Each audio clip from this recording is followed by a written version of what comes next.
یہ تو نوکری کے درخواست گزار ہیں جو ملازمتوں میں ایک اپنے اپنی استطاعت کے مطابق کسی بندے کی استطاعت ہی چپراسی کی نوکری تھی, اس نے وہ درخواست پکڑی.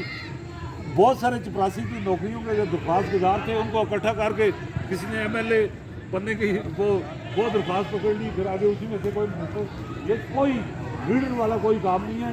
پالیٹکس جو ہے وہ ان باتوں کا نام ہے جو آپ یہاں پہ ڈسکس کر رہے ہیں. آپ کے آزاد کشمیر کے وسائل جب ان پہ کوئی بات نہیں کر سکتا, ان کے وسائل کا قدرتی وسائل کا استحصال پہ بات نہیں کر سکتا, تو یہ باقی کون سی سیاست ہے کہ یہ ناجائز نوکری دیکھنا.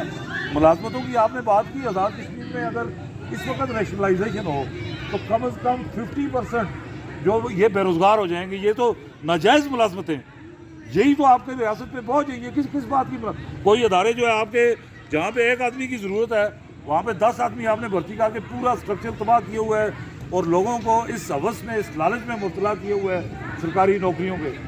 سرکاری نوکریاں جو ہے بنیادی طور پہ تو گورنمنٹ کی مشینری کو رن کرنے کے لیے دی جاتی ہیں, لوگوں کو امپلائمنٹ مہیا کرنے کے لیے نہیں ہے.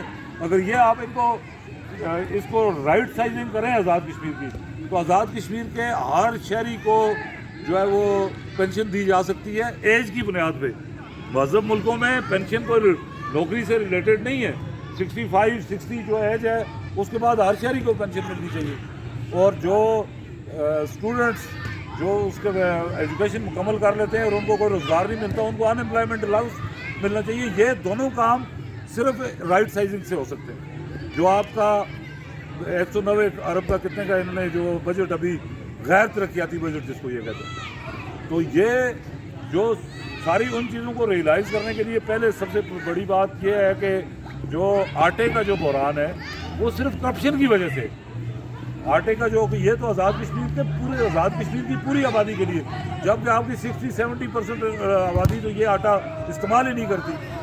اور سب سے کرپشن اسمگلنگ جہاں پہ وہ بات کا مسئلہ ہے, پہلی کرپشن وہاں سے شروع ہوتی ہے جو آپ کے آزاد کشمیر کے نام پہ جو گندم وہاں پہ خریدی جاتی ہے وہ کاغذوں میں یہاں پہ پہنچتی ہے اور وہ پریکٹیکلی یہاں نہیں آتی, وہاں ہی بیچی جاتی ہے.